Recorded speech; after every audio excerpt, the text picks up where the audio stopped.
Hello， 马友们，大家好。今天啊，带大家来看一下这样一副牌型。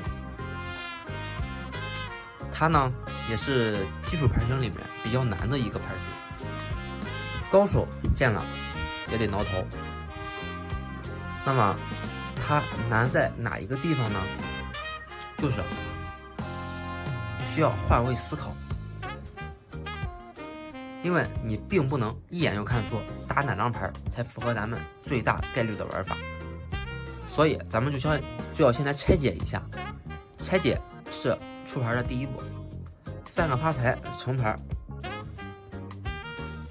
，3个红中也是成牌，1、2饼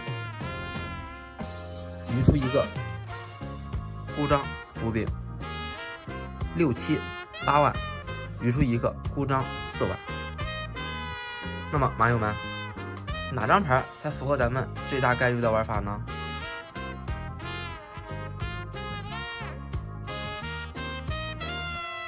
现在看这个4万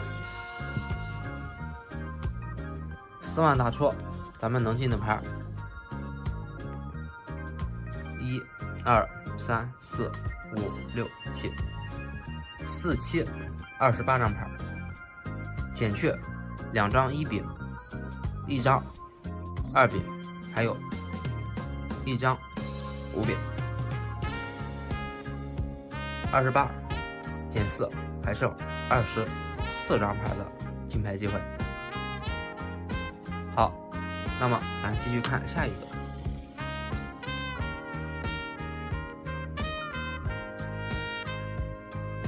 打出5饼呢，5饼大出，咱们能进的牌有2、3、4、5、6万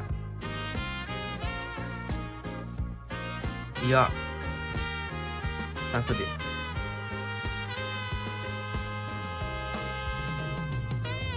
，9张牌，4、9、36，减去2张1饼，1张2饼，1张4万，1张6万，减去5张牌，36减5还剩31张牌的进牌机会。好，这就可以看出打出5饼比打出4万多7张牌的进牌机会。但是打出5饼就是最好的选择吗？实际上，大家注意到没有？咱这一副牌，1副成牌，2副成牌，3副成牌，这明显是一个后期牌型。后期牌型，咱们手里是不是还没有将？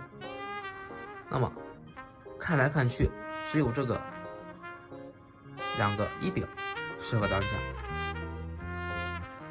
那么1饼当将的前提是什么呢？就是把这个2饼给拆掉。那么拆这个2饼，不仅是让这个1饼成为将，更是因为2饼其实才是这3张牌里进牌数最多的牌。那么咱们可以来看一下，打掉2饼能进的牌有2、3、4、5、6万。3、4、5、6、7饼，正好10张，一共40张牌的进牌机会，减去5饼4万，还有6万，40减3还剩37张牌的进牌机会。那么打掉2饼比打掉5饼多6张牌的进牌机会，比打掉4万多13张牌的进牌机会。所以说，这里正确的选择应该是打掉这张2饼。好，